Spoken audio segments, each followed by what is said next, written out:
Why don't you provide sort of an overview of really what Amway is today? So Amway is one of the leading direct selling companies, really providing a business opportunity that allows people to have their own businesses. We provide the support, we provide the brands and products, and they build their own independent business through it. And between the two of us, we really have a great harmony and synergy. And that's always been the business model? That's always been the business model. Okay. So now we are established in 1959. We are over $11 billion in sales worldwide. We operate in over 100 countries and territories across the globe. So when you joined the company back in 2007, yes. What was the state of affairs, and what did you feel needed to be the first thing to happen? Well, when I joined, the company had just gone through a major initiative called Growth Through Innovation. And that's where they were focused on becoming more innovative. So innovation was a big pillar, becoming more consumer-oriented, and becoming more performance-driven. And so I was brought in to bring the consumer understanding to the business model that was very strong. Which you clearly brought because you had experience at General Mills, you were at L'Oreal. Yes. But you have a P&G background, and yes. Coca-Cola. And Coca-Cola, so yes. very traditional consumer brands. Exactly. And all global brands as well. And all global brands. So yes, so my job was really to bring the discipline of consumer packaged goods to the direct selling business model. And it's been amazing to do that because you really have to apply what you've learned in, for me it was about 25 years elsewhere, and then say, how would that work through our direct selling model and utilizing our distributors as, really our major spokespeople out in the world. So how does that work? I mean, I can imagine it's, you're taking the same concepts, but you're not applying it to the same type of business model. So, where did you find sticky points and where did you find real opportunity? Yes, the greatest thing was really finding the balance in, if you're in a CPG, you're really talking to the consumers and driving them to the stores. What we're trying to do now is build awareness about not only Amway, the company, and the business opportunity, but our major brands like Artistry and Nutrilite. And we are, in essence, greasing the skids so that when the distributors are talking to people about the products or about the business opportunity, the awareness is there, and it makes it easier for them to do their jobs. Okay, so where does advertising and media come in, and what's your strategy in those areas? So the actual advertising occurs, as I said, we operate in over 100 countries and territories across the globe. We're divided into 4 major regions. So the company does the advertising, and the company, so that each of the regions in their local markets will develop their media strategy. But we at the headquarters, along with the global teams, develop the global strategies and the major global advertising. That then becomes tailored at the market level so that it becomes more relevant. And then it makes it easier for the distributors as they talk about the business opportunity and the products. So clearly that consistency globally was really necessary to develop, while also allowing for differences market to market. Yes, because part of the growth through innovation was actually putting an enterprise strategy over the Amway business. As I said, we grew up with many of these markets opening individually by the company, and so they had their own management structure and they had their own way of how they went about marketing their products. But as our distributors started having businesses in different parts of the world, there wasn't consistency across the brands. So it was very important for us to bring the global consistency, bring global positioning, and then the global advertising that supported it, such that when anybody was anywhere across the globe and they came across something about Artistry or about Nutrilite or about the Amway brand in its entirety, it was consistent. Who is the core Amway shopper, if you will, consumer, and both in the U.S. but also globally? Yeah, you know what? It varies by country because the ages of the countries around the globe are very, very different. So traditionally, as I said, we were founded in 1959. So the distributors really range from Gen Y all the way up to baby boomers. The distributors do. The distributors do. And the distributors are actually major consumers themselves because they really do need to understand the products in order to sell them, and then in order to recruit more people to become part of the business opportunity. So they're a major part of the consumers.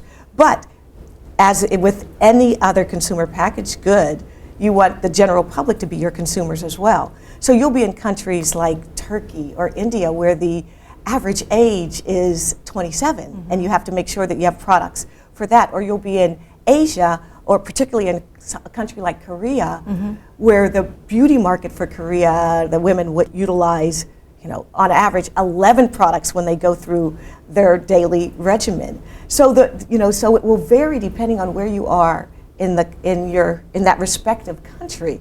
So that's why it's important to really understand the local relevance and the local culture. It's not necessarily one size fits all. So to borrow a term used in social media, influencer, arguably you're talking about distributors as influencers and using word of mouth and the power of persuasion and recommendation to encourage others to buy the product. So that being said, what role is social media playing in your strategy? It's funny because we often say that Amway was the original social network. Before there was any social media, we have more than 3 million distributors across the globe. Yeah. So that's a lot of word of mouth. Sure. But now, with the onset of social media, a couple of things happen. One, there are no global borders anymore. So people can see things from one country to the next, and we want to make sure what they see is consistent. The other thing is we want to make sure that when the distributors are talking about a product or one of our new brands, that they have all the information at their disposal. So we utilize not only social media but digital marketing. We utilize information on whatever handheld technology that they have to put it at their fingertips, so that while they're talking, they'll have a video in front of them, or they'll have a skin recommender to help them talk about what product to use, or a nutrition recommender to do the same thing. And it really does put their business at their fingertips. So talk a little bit about how you've applied innovation to individual brands, for example, the Artistry brand. Yes, okay. Artistry. Artistry is our prestige beauty brand. It's actually in the top 5 prestige beauty brands around the globe. Again, no one knows it. But in order to be prestige beauty, there are some cues that have to happen. You have to have, of course, great technology in your products, but you have to have a package that's recognizable. You have to have positioning that's global, and you have to have a face, a global face. We didn't really have any of that. And so to be able to take it from, just what truly a product to a brand, technology was always there. We have tremendous R&D, and so that was always a part of it. We worked with Select Ad Agency in New York and developed a package that has a silhouette that we call crescendo because it has an upward slanting cap. And that's another mark of a prestige brand, is that no matter, without labels, you know what the package is by the silhouette. So it now has a distinctive silhouette. We hired a new face of Artistry, the rising actress from Australia named Teresa Palmer. You may have seen her she was in Bedtime Stories, and she was number 6 in I Am Number 4, and upcoming movies are like Warm Bodies. She's a star of Warm Bodies. But again, a great global figure. Face, incredible personality, and engages with our distributors tremendously well. And that's very, very important. That's great. And then with her as our face, developed global advertising that goes along with. So Teresa's face is everywhere. We started launching in the fall in Korea and Japan and Thailand. And then we will go to the rest of the world starting in the spring of this year. Let's talk about the role of sponsorship too, because I know that you have the Amway Center, for example. Artistry is the sole or major cosmetic sponsor of Miss America. Yes. So talk a little bit about that. And the great thing about sponsorships is it also varies by country. So here in the U.S., the Amway Center in Orlando is an incredible venue for us. And when we did that, it was interesting. They didn't talk about naming rights. They talked about vision rights. And the arena was done such that everything is digital. So you can tailor your message to whatever whatever consumer is in there at that time. Wow. So it changes from a concert to a Orlando Magic basketball game. And that's really important to make sure that we're making the right connections. So there we also have a Neutralite Magic fan experience where they can go learn about nutrition and the things that they should be doing. But in addition to sponsoring Miss America through our Artistry brand here in the US, we sponsor the Busan International Film Festival in Korea for the Southeast Asia markets, or in China, we sponsor Artistry on Ice, which started, actually I think it's been 3 years now, and it was done in conjunction with the Chinese government and the Olympic Committee in China when their Olympic gold pair medalists, Xiao and Zhang, actually who were pair skaters for 18 years, decided to marry. And they wanted to have the ceremony on ice. Wow. And they actually approached us as a way of doing a sponsorship because Artistry on ice is really what ice skating is all about. Mm-hmm. Perfect connection for us. Sure. And again, it's really all about what is relevant in that marketplace and finding the right thing without going against the brand strategy. What is your biggest market right now? Is it the U.S. or China? China. Okay. China is our Excellent. biggest and market. And how do your markets rank?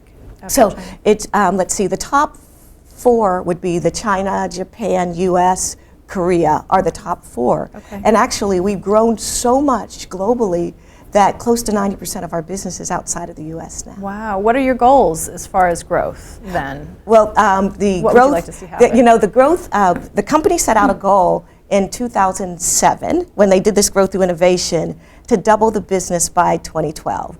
And so the goal was to become 12 by 12, which is an incredibly ambitious goal. And while we haven't announced it, yet we're fairly close to it. We were almost 11 billion last year. So we're fairly close to it. Incredible growth, particularly in the past 5 years where there's been a recession many places, which talks about how relevant this business model is everywhere across the globe. You directly attribute that to the marketing effort, to this Well, global focus on brand? Not just to the marketing efforts, no. I think that, people want to be in business for themselves. What this does is it allows them a way to enter the business, very little capital and a tremendous amount of support within Is that. it also the nature of our current economic environment that's really facilitated interest then? I think the so clearly? economic environment has helped as well because it allows people to put in the time they need and make the extra money that they need as well. And if they want to go further and get into it for, more extensively, some have even quit their careers and made Amway their own business. That's great. So, biggest challenge moving forward as we head into 2013? What will be your key focus? the key focus is continuing to strengthen our brands and to make people aware of them. I think that is the biggest challenge for us. Often, even myself, when I joined the company in 2007, when the recruiter called, I said, oh my gosh, I didn't realize Amway still existed. And it is unbelievably global. And that's what makes the opportunity for me working for the company so great. My challenge is to make Amway a household name across the globe again, not just Amway, but our brands, and to make people actually want to go and try the brands that we have to offer. You've been in this job, as I said at the outset, since 2007. That Yes. far surpasses any average tenure of CMOs today. To what do you attribute your longevity, your success, and how would you characterize yourself as a marketer? Well, I would say the longevity in this role has been because no day is ever the same. When you're dealing with the globe, I could wake up and one week, I'm in Japan, and the next week I'm in Germany, and the next week I'm in South Africa or something. And so it never gets dull. There's so much to do. And the other part that's really exciting is when you are with the distributors and they realize that you have come to listen to them and to help them build their business, they treat you like a rock star. It's, it's unbelievable. Yeah. And so there is so much to do, and it never gets boring. And also, working for the company is a very caring company. They love the people. I work for both Doug and Steve, Doug DeVos, and Steve Van Andel, and they run the company as their father, who were the founders, Rich DeVos and Jay Van Andel, do. An incredible synergy between the two of them, but completely complementary skills. And to be able to watch two leaders run a company together and to work for them is amazing. It's just a healthy working environment, an enjoyable one. They care about families. And marketing is key. And clearly. marketing is They key. value that. They value marketing, but not only that, they value what I bring to the party. And I think that's what's been wonderful for me, is to take all the years of experience that I had in all the different traditional CPG companies, come to a company that said, look, we want to make this a part of our company, help us do it. And then just kind of open the red carpet and say, make it happen. And so it's just been great. You don't get to leave a legacy like that in your career very often.